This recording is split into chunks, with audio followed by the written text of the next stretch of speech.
Because you hate the big, the powerful who think they can get away with things. So you make sure they don't. You just figured that out? Welcome in. Welcome in. Now, a lot of people want to know what Reacher is getting into. And some of the ladies would like Reacher to get in their pants. But before we get into that, hit the subscribe button, like, follow, and comment for more here. Another episode of the Critics Collective. We're going to talk about Reacher Season 3. We're going to get into that. It came out on Amazon Prime. Still, go ahead, take a look at some of the other contents that we put down. Just give us 3 minutes. 3 minutes of your time and let us know what we should be watching or what you're watching. Now, for Reacher, what it says on IMDB, before we get into the first impressions, the highs and lows of this based off of novels. It says former military policeman Jack Reacher solves crimes and meets out his own brand of street justice. I guess maybe I've never seen that word before. His street justice. It is based on novels by Lee Child. So I have read the novels. I did read the novel for this one. I'm not going to try to compare and all this other stuff. I will say in most cases, 9 out of 10 times, the book is always better.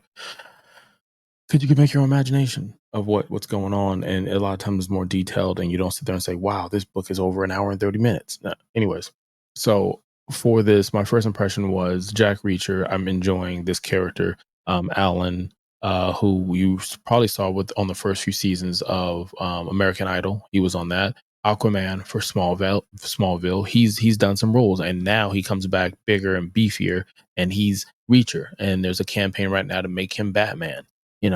So our superhero character, and I ain't mad at it. I mean, he's got the look. Now, a lot of times, like the book, like I heard someone say, or a friend was like, "Ah, man, I watched it. I just don't get it. Why each season he's just roaming?" That's what he does. Read the books. That's what he does. For this book, where they pulled this from was Reacher the Persuader. So if you're trying to line up with that, that's how they do that one. And I think they've already hinted at the next book that they're going to pull inspiration from. Now, I'll start with my lows. My lows were it wasn't the same as the first season, and it's hard sometimes when you get the recipe just right and you get that chemistry just right. They did try to get the same recipe where it's a cast around him that needs to accomplish a mission before time runs out, but it's just that first group that we had, at least to me, it just clicks. Now there are some callbacks and Easter eggs. I'm not going to spoil anything. I thought that some of the characters, they didn't feel very important. They felt very forced.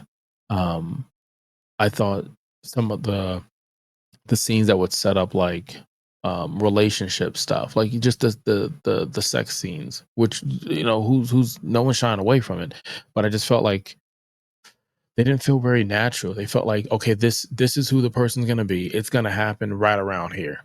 And that's just what it was. So take that for what you want. Now, the good stuff that I enjoyed about it was the fighting. I thought the fighting was good. It's clean. I'll go back to one of the negatives. I don't understand why some shows, and this is one of them, where they feel like make it darker and they won't notice any imperfections in the fighting scene or the explosions or whatever.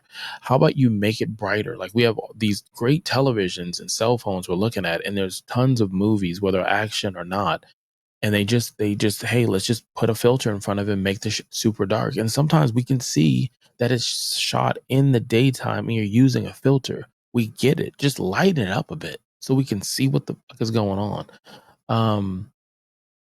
Like I said, there's certain characters, I'm not going to spoil anything, that get called back, and I just love that. The story in which they're talking about, I love that story and what they did for that character. And unlike G20, check the review that we did with G20, me and Iris, they took a woman character and they kept that woman character strong through the whole conversation, flashbacks, or anything in the present. And it was so important to do that, to say, hey, this woman is strong. She's strong and she is strong. And we're not going to take away from that. Versus G20, sorry to kind of hank on it. It's like, we're going to show she's strong, but we're going to slightly tear her down, and almost not gaslighting, but it's like a backhand compliment is basically what I took from that. Now, for this, of the series, I would say it's better than season 2.